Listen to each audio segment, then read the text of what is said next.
भजन करो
उसी के निवासी है आप सभी।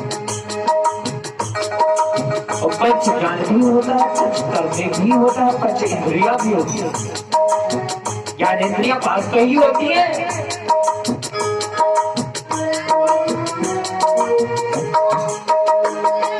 पंच ज्ञान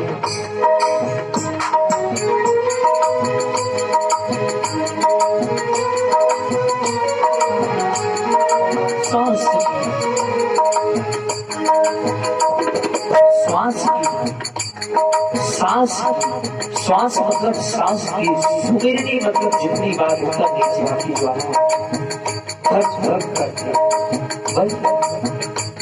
ठीक इसी प्रकार से वो भजन करते रहते हैं। क्या बात है?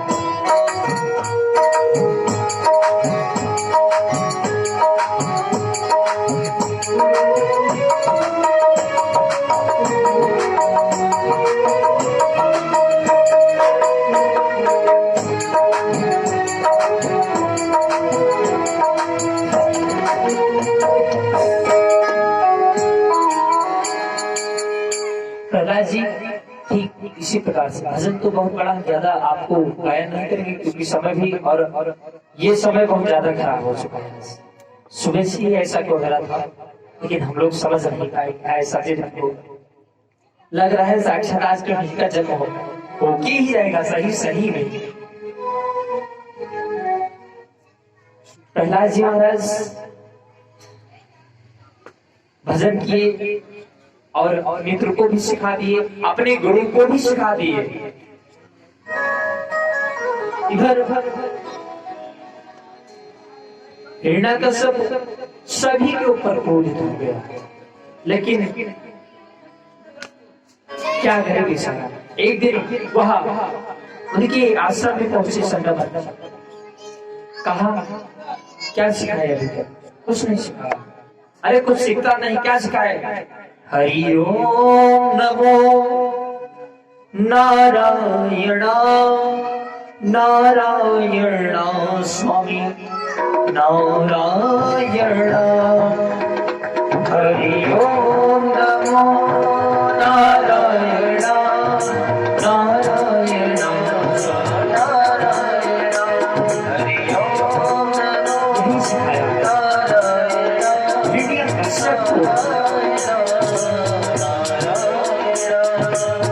अपने बाबा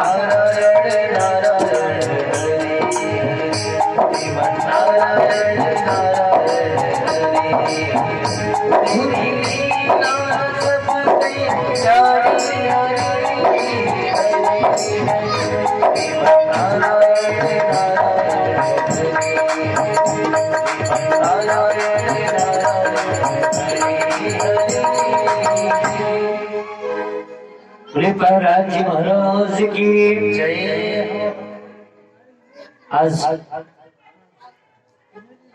हिरण्यकश्यप को गुस्सा लगा। उनके गुरु संगम जी को कहते, अरे दुष्ट क्या सिखा दिया है तूने? अरे तू भी सीख गया है इसकी बीच में रहते रहते।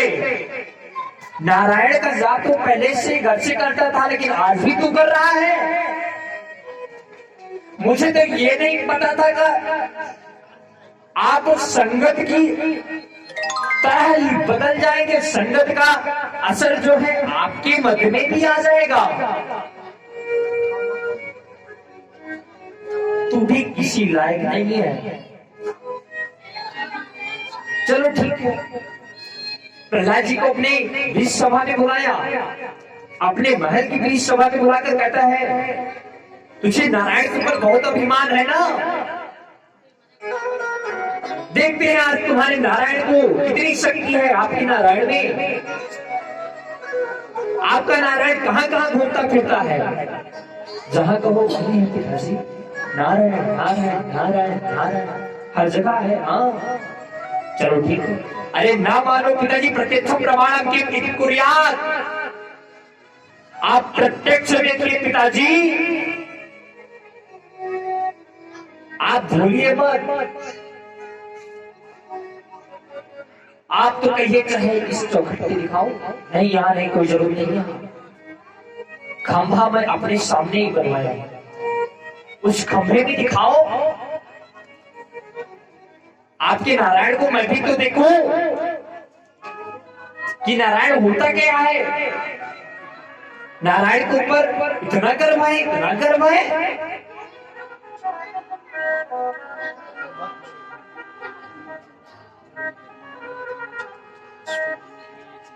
अच्छा चलो ठीक है, आज से मैंने नारायण का स्मरण किया था, लेकिन आज मैं नारायण का ध्यान करूंगा। प्रहलाद जी महाराज सोचते हैं, तुरंत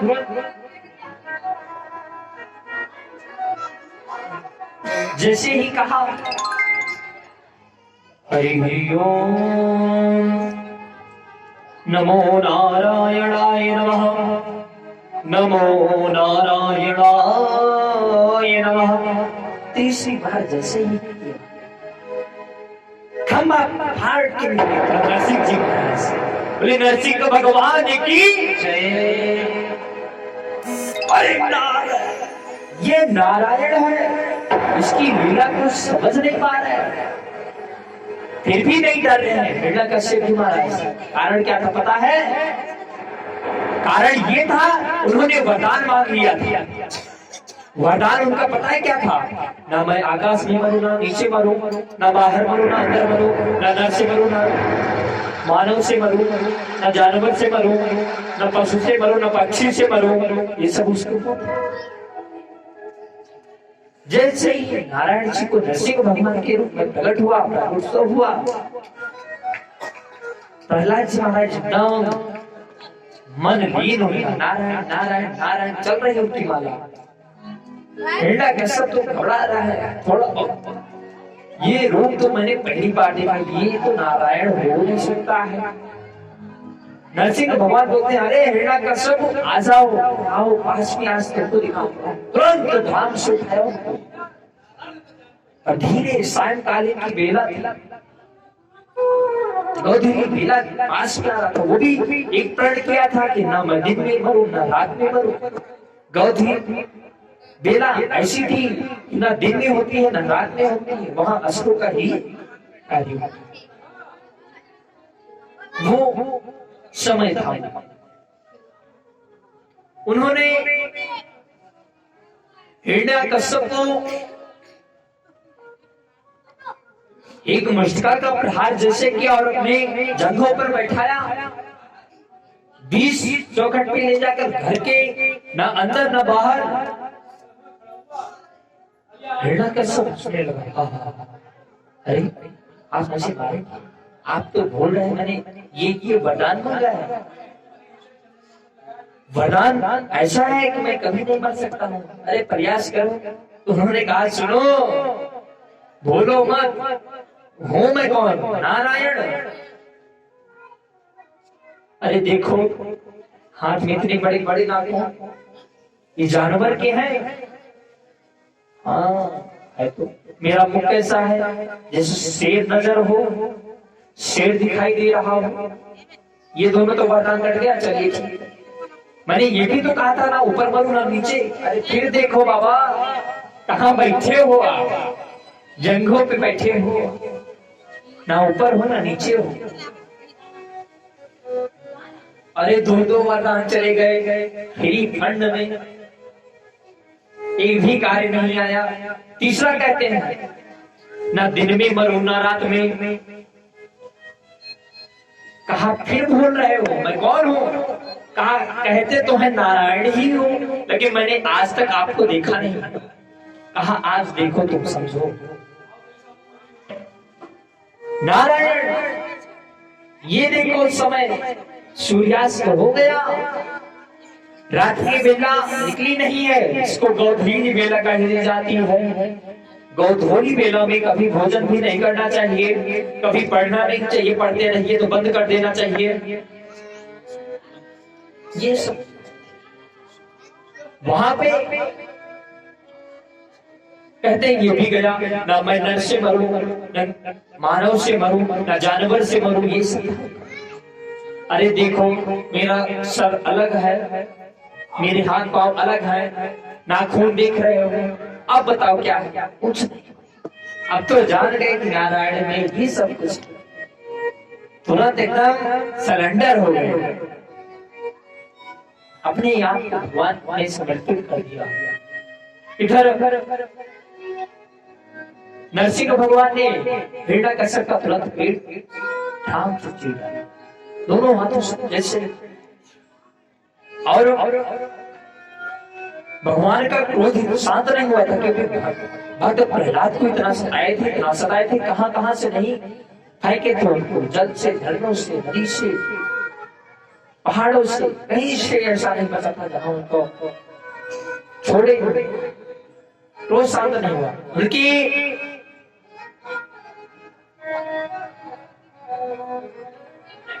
रक्त को भी पार करने जैसे भक्त प्रहलाद जी महाराज भगवत नाम स्तुति करते हैं। कहते हैं महाराज छोड़ दो, तो मैं आपके ही पास नहीं, आप मुझे कुछ ऐसा बताओ कि मैं क्या करूं। इनको एक काम करिए, तो इतने दुष्ट आत्मा थे कि मैं क्या बता सकता हूँ, भले ही हमारे पिता हो। भगवान ने कहा सुनो प्रहलाद, आपके इतना ज्ञानी कोई हो नहीं सकता है, और आप अपने पिता को मोक्ष प्राप्त करने के लिए अग्नि की चिता को देखना चाहते हैं जी महाराज। अग्नि की चिता लगाई गई, उस पे जलाया गया हिरण्यकश्यप को। वो चिता इतनी अच्छी जली कि क्या बताया, चंदन जैसा पूरा महकने लगा। ये कहा धूमबत्ती अगरबत्ती जलाती वहां से हम लोग सेंटिमेंट डाल देते हैं तो पता लगता है ऐसा नहीं ऐसा हुआ। वहां ये था नरसिंह जी महाराज। दूसरी बात, इधर सारे देवता भी भगवान की स्तुति कर रहे हैं, अट्ठास लगा रहे हैं, स्तुति कर रहे हैं, प्रार्थना कर रहे हैं। लक्ष्मी माता ये सब देख रही हैं और जाकर के भगवान को सारी घटना सुनाते हैं। रूप तो वही का था, रूप तो भगवान का ही था, लेकिन माया रूपी कहाँ था भाई? नारद जी भी तो भगवान श्री कृष्ण जी के साथ में ये रचना किए थे, बालो बालक के रूप में उनको अंदर कर लिए थे। ये आगे कथा है कि मैं आपको बताऊंगा। ठीक उसी प्रकार से यहाँ भी भगवान माया करते हैं अपनी लक्ष्मी जी के रूप को।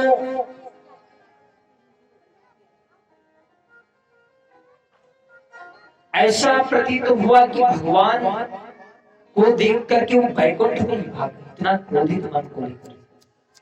प्रहलाद जी ने स्तुति क्या किया था? ब्रह्मादयः सुरगणा मुनयो दर्शिता सत्त्वेन कातानमतयो वचां प्रवाहे नारादितुं पुरो सुगणे धुनापि विप्रो किं तोष्टमहं तिरीमहे रुग्रजाते। ये सभी देवता आपके संरक्षण में हम आपकी स्तुति कर रहे हैं।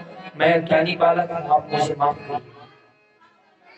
जो भी आपको इस प्रकार से प्रसन्न करता है, प्रभु आप उसको क्षमा कर, आप हमारी इस कृपा को देखते हुए आप शांत हो जाइए, आप मुझ पर कृपा बरसाइए, मुझे अपना बेटा बनाइए, क्योंकि जब तक ये सब आपके संरक्षण में नहीं आएंगे तब तक कोई लीला का उद्धार नहीं होगा। भगवान ने कहा कि आपको मैं बेटा अपना बनाता हूं और आज से आप हमारे धराधाम पे चलिए। प्रहलाद जी को अपने धराधाम साथ में लेकर गए और प्रहलाद जी का चरित्र यही खत्म होता है। बोले प्रहलाद जी महाराज की जय, बोले नरसिंह भगवान की जय। दूसरी तरफ सुखदेव जी महाराज परीक्षित को सुनाते हैं कि एक बार गजराज का उद्धार किया था भक्त महाराज। देखिए, एक बार सुन करके भगवान तुरंत दौड़े चले जाते हैं, नाम सुनते ही दौड़े चले जाते हैं। और गजराज का उद्धार कैसे किया था? महाराज परीक्षित जी पूछते हैं राजन जी से, सुखदेव जी महाराज से। गजराज को अपने बल पे बहुत अभिमान था, लेकिन वो स्वयं भूल जाता है कि मैं जहां का हूं वहीं रहूंगा। भाई, हाथी कितना भी बलवान हो, मगरमच्छ के आगे जा सकता है, जल में अपने बल को प्रयोग कर सकता है, वो हार जाएगा।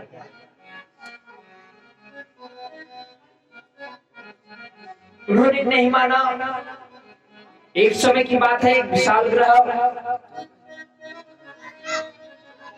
एक जल स्थल विराजमान था, वहीं पे गजराज, जिसको बहुत अभिमान था, जल पीने गया।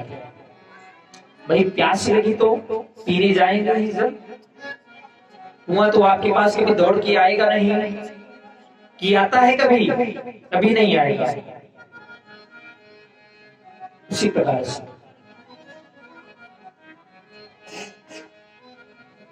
ग्रह बहुत जोर लगाता है, बहुत जोर लगाता है, लेकिन निकल नहीं पाता है। ये सब युद्ध 1000 वर्ष तक चला था। उसकी बल शिक्षा जो थी, मतलब वो एकदम शक्ति कम हो गई थी। बाद में उनके भगवान का संरक्षण लेना ही पड़ा था। ओम नमो भगवते तस्मै यद यदा सच्चिदात्मकं पुरुषायाधिबीजाय परेशायाम धीमहि। हम आपकी शरण में आ गए हैं प्रभु, मुझे बचाइए। मैं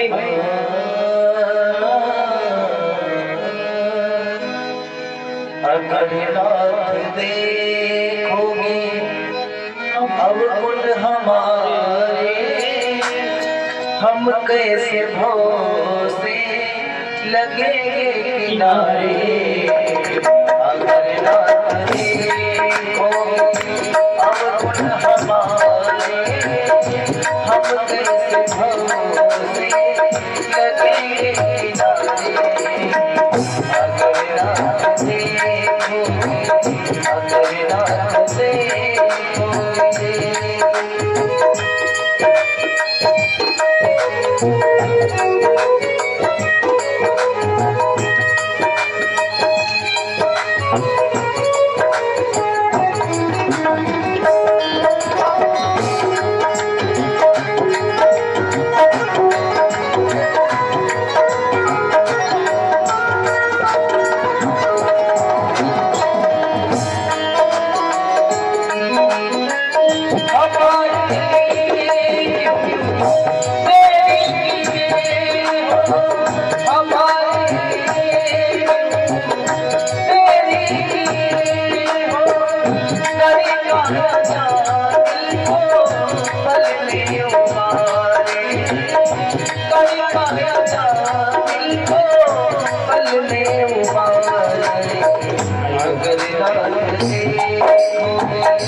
अगर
अगर नाथ देखोगे